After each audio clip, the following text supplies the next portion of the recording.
Idan baka yi subscribe ba, idan baki subscribe ba, to maza a garzayewa an tayo a suburbudo a kafta mana subscribe, haka zalika a mazgi wannan hatimin na kararrawa ta yadda akwai da yaushe da muka dora sabon dauka za a sanar da ku a daidai wannan lokaci. Barka dai jama'a, barkanmu da dawowa shirinmu na gaba na mata ga naku.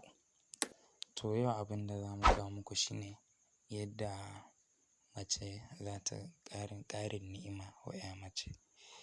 Abu na farko, abin da 'ya mace ya kamata ta samu, za ka samu akwai mata da dama wanda ba su san wannan ba, mata da ba sa kula da kayukansu.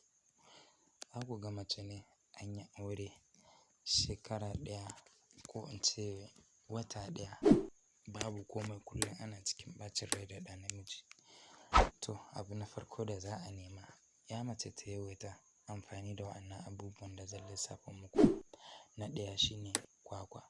'Ya mace ta riƙa amfani da kwakwa, shi ma yana da muhimmanci sosai a wannan fanni. Na biyu shine dabino. Dabino shi ma babban abu ne, idan dai ba za ku manta ba, ko a tarihi dabino yana da muhimmanci. Sai kuma a samu aya. Aya shi ma yana da kyau 'ya mace ta riƙa amfani da shi. Sai a samu mazarƙwaila. Mazarƙwaila yana da kyau shi ma 'ya mace ta riƙa amfani da shi, shi ma zai ƙara mata ni'ima sosai. To daga nan kuma ba zan dai ce uwa uba ba, kowanne yana da muhimmanci.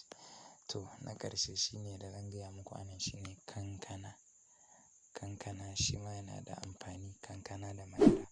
A haɗa kankana da madara da zarar mace ko ta yi kusa aure ko kafin ta yi aure, in ta ci gaba da amfani da wannan abubuwa har zuwa lokacin aurenta, za ta ga nasaran shi. Kar dai ku manta ku danna mana subscribe, kana ku danna alamar ƙararrawar sanarwa domin sanar da ku idan mun sake shiri na gaba, shirinmu na mata ga naku. Kar dai ku manta, ni mai karanto muku Ali Edosh. Ku tuntuɓe mu a wannan lamba ta